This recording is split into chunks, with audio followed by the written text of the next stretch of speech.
It's 11:47 p.m. on a Tuesday. You're in the dark. The glow of your phone screen is the only light in the room, but the numbers you see don't bring clarity. They bring nausea. Your main account balance reads exactly zero. The rent cleared this morning, sweeping away every dollar you took 30 days to earn. Every dollar that enters your account already has an owner, and it's not you. The landlord, the utility company, the grocery store, the bank. You are just an intermediary, a pipe through which money flows without ever resting. The paycheck hits on Friday. By Saturday morning, your account is already just a pass-through tank. 3 subscriptions you don't even remember using quietly drain your resources. You tell yourself, next month will be different, but the structure hasn't changed. The system you operate in is designed to keep you exactly where you are, managing cash flow, not building wealth. There is a massive difference between the two. At this level, money is not a tool. It is a corrosive emotion you carry into every decision, from choosing a brand of coffee to deciding not to answer the phone when an unknown number calls. A $400 car repair isn't an inconvenience. It's a full financial crisis that destabilizes the next 3 months. You put the repair on a credit card, pay the minimum, and the interest eats away at your hope of getting ahead. You look around and see coworkers with new cars, financed over 60 months, earning the same as you. You feel like you're losing the race. But the truth is, they haven't even started running. They're just decorating the walls of their prison. The shift begins when you understand that lifestyle and wealth are opposing forces. To get out, you do something that feels impossible. You ignore the debt for a moment and focus on identity. You open a separate account. You transfer $50, not because you have extra, but because you need to prove to your brain that you can be a guardian of capital, not just a consumer. That's the beginning of breaking the machine. At this level, money is not a tool.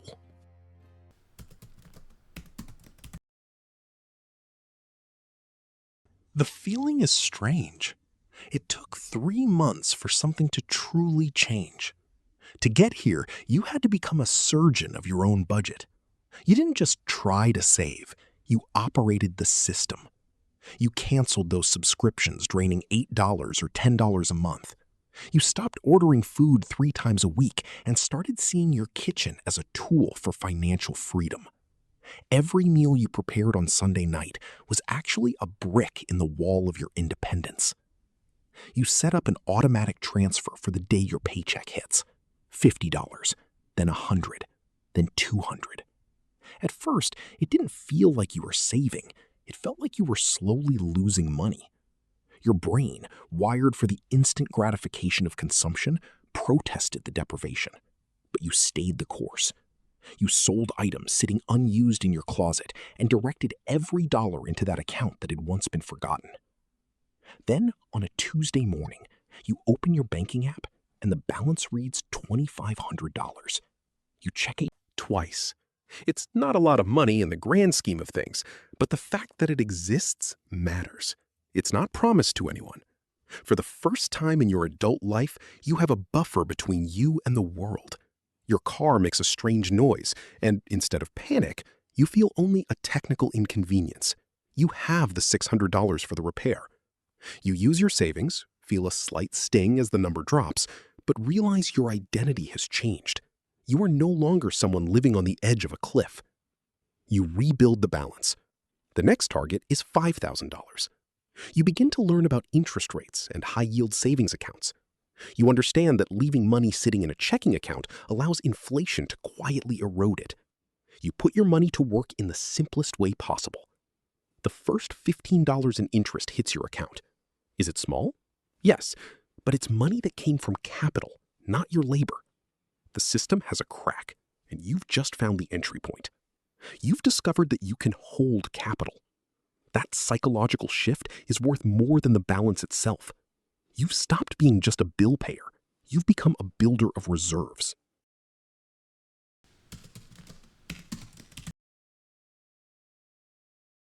You cross the $10,000 mark and something inside you clicks. The fear, which used to be a constant background noise, is replaced by a strategic curiosity. To reach $50,000, you realize that saving alone isn't enough. You need to optimize the machine. You stop treating your bank like a vault and start treating it like a laboratory. You open an account with a brokerage. You read your first book on asset allocation. You understand that time is your greatest ally and inflation your greatest enemy. Your monthly contribution increases from $300 to $1,500. How? You didn't just cut back on small expenses. You focused on increasing your primary income. With the security of having 6 months of expenses covered in a liquid emergency fund, your posture at work changes completely. You are no longer the desperate employee who accepts anything out of fear of being fired. You become more assertive.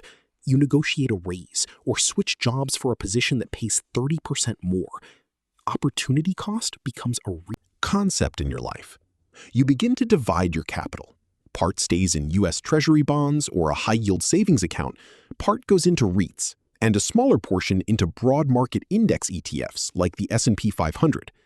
You watch your money cross borders through global exposure. When the market drops 5%, you don't panic. You see a sale. You understand that you're not buying numbers on a screen. You're buying pieces of real companies and real estate. Your first $100 in dividends hits your account. It's enough to cover your internet bill. For the first time, an essential service in your life is fully paid for by your assets, not your direct labor. At $50,000, you begin to see the machinery of society differently. You watch people buying liabilities disguised as luxury and feel a mix of pity and relief for no longer playing that game. Your patience with capital becomes a virtue. You've learned how to wait. The instant gratification of a new purchase doesn't come close to the satisfaction of watching the curve of compound interest begin to bend upward. You now have a solid foundation. You're no longer just saving money. You're building the engine that will soon be strong enough to run on its own.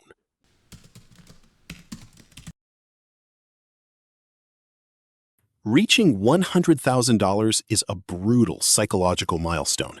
It's the moment when the zeros on the right start demanding a level of responsibility you didn't have before. To cross this line, you didn't just maintain discipline, you automated it. You removed the human factor from the equation. On payday, the money is drained into your brokerage account before you even have a chance to feel it. You stopped negotiating with yourself. Investing became a fixed, non-negotiable expense, as essential as oxygen. At this stage, you discover the power of scale. When you had $1,000, a 1% gain meant $10, the price of a quick meal. Now, with $100,000, that same 1% means $1,000. For many, that's a full paycheck or the cost of rent, generated in a single month without you lifting a finger. This is where capital stops being a side benefit and becomes a partner that helps pay the bills. You begin to understand why wealthy people talk about money in such a cold, technical way. It has become a metric of Efficiency, not a source of anxiety. At $250,000, the social isolation of quiet wealth intensifies. Your friends upgrade to new SUVs and post photos from expensive resorts, financing moments of pleasure with decades of future freedom. You continue living the same lifestyle you had at $50,000, but with one fundamental difference. You have the option to leave. Your emergency fund has turned into a freedom runway. If your job becomes unbearable, you have 2, 3, even 4 years of runway to launch into something new. That power to say no is the most valuable asset you've ever acquired. You refine your strategy. You focus on tax efficiency, study how to minimize management fees, and begin to take the international market more seriously. You don't just want to earn in dollars, you want to preserve your global purchasing power. Your investment portfolio becomes a complex architecture of assets that protect each other. Money is no longer something you simply have, it's something you actively manage. You are no longer defined by what you consume, but by the strength of the structure you've built. The engine is warm now, and inertia is finally working in your favor.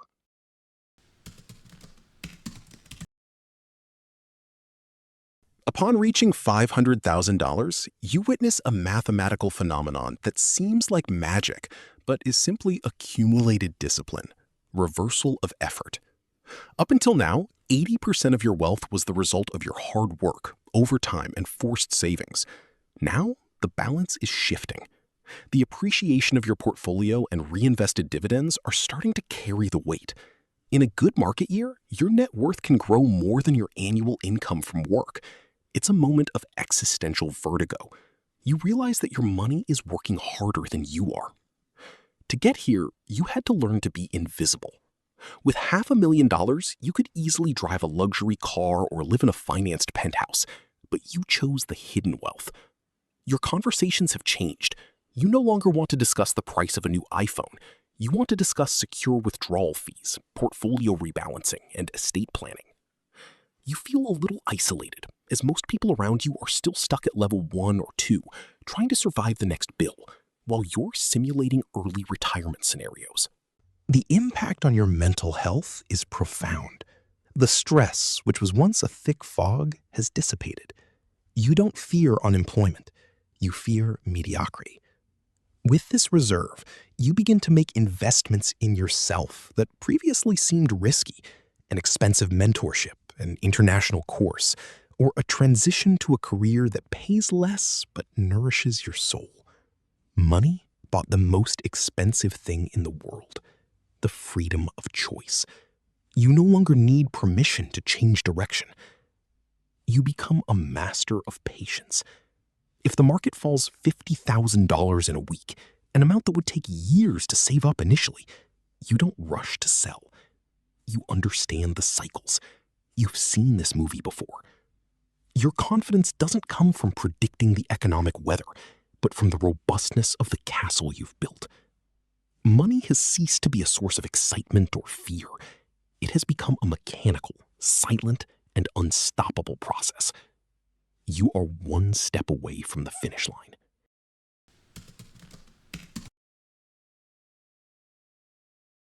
The first $1 million. You imagined that upon crossing that line, there would be a chorus of angels or a drastic change in the color of the sky. But the truth is that the day your balance reaches 7 digits is unexpectedly silent. You look at the computer screen and don't feel the euphoria of a gambler, but the profound peace of an architect who has finished a cathedral. To get here, you didn't need luck. You needed time, patience, and an almost irrational stubbornness to stick to the plan while the world around you screamed at you to spend. At this stage, money changed its nature for the last time. It ceased to be oxygen, level 1, ceased to be a tool, level 3, and became pure freedom. With a conservative withdrawal rate, your million generates a monthly income that perpetually covers all your basic needs. Your job is now 100% optional. You no longer wake up to make money. You wake up to manage your life. The power dynamics in all your relationships, professional and personal, have drastically changed.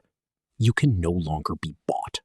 You realize that being a millionaire hasn't changed who you are. It's only removed the restrictions that hid your true essence. If you were an anxious person, now you're just a worried millionaire. If you were generous, now you can change the lives of entire communities. The great irony is that now that you have more than ever, you need less. Luxury has lost its luster because you've discovered that the greatest luxury of all is total control over your schedule. Your cell phone alarm has become a museum piece. The journey ends where it began, but with an opposite perspective. You look at the young person who is opening an account today at 11:47 p.m. and transferring their first $50. You feel like telling them that the path is long and lonely, but that every no said to consumption was a yes said to their future self. Money was just the vehicle. The destination was the discovery of who you are when you no longer need to fight for survival. The system now works for you. Interest works while you sleep. The machine is complete. What will you do with the rest of your time? That, and not the bank balance, is the hardest question you will have to answer.